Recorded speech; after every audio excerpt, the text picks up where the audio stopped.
Hello everyone, it's PFO with the Techers. Welcome to the first episode of Understanding the Scriptures, a series where I'll be explaining verses in the Bible that are commonly misunderstood, hereby extracting the revelation and the accurate meaning behind them. We're going to be discussing one of the most controversial questions of all time, as well as one of the most contested verses in the Bible.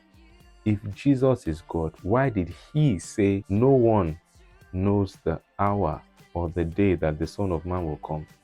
Not the angels in heaven, not even the Son, but only the Father. The central claim of Christianity is that Jesus is just as divine as God the Father and the Holy Spirit, even though they are one in essence. And one of the characteristics of God is omniscience. Yet Jesus himself said that even the Son does not know the hour or the day that he will be coming back to the world. So, was Jesus forfeiting his claim to divinity? Or was he conceding that after all, he was just a man and not God? If anyone claims that they are God, there are three tests that they must pass. Number one, they must be omniscient. Number two, they must be omnipotent. Number three, they must be omnipresent.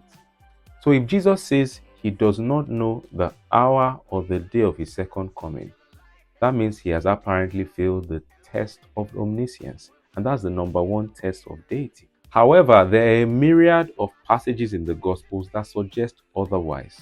Now, one of many would be John 16 verse 30, where the disciples, having seen infallible proofs, notable miracles, and many signs, they said to him that now we are sure that you know all things and you don't need anyone to ask you any question. How then do we reconcile these two opposing views? To truly understand the import of the matter, we would need to come to terms with the subject of incarnation. When Jesus came to the earth, he came as a man but retained all the characteristics of divinity. Essentially, he was fully man and fully God. This is the theological concept otherwise known as hypostatic union. This is the quality of being human and divine at the same time. Be that as it may, Jesus essentially emptied himself, laying aside his divine privileges, choosing to take up the position of a servant, as is shown in Philippians chapter 2, verses 6 to 8. What is the conclusion of the matter? Did Jesus know the day or the hour of his second coming, or did he not know? Who lied? Did Matthew lie in his account of the gospel? Did Mark lie in his account of the gospel, or did Jesus lie? If I say Jesus did not know the hour or the day of his second coming, that will actually be contrary to Orthodox Christian theology. You see, if you weave chronologically through the tapestry of the Gospels, especially John's Gospel, one recurring decimal that you would find is that Jesus will say things like, "My hour has not yet come. The hour has come." Even in Matthew 24 verse 36 and in Mark's account of events, Jesus was explaining to us everything that will happen at the second coming.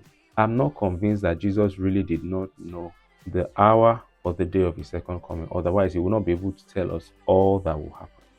So why did Jesus say that even the Son does not know the day or the hour of his second coming? This is the reason why. Jesus denied himself of the divine privilege of omniscience.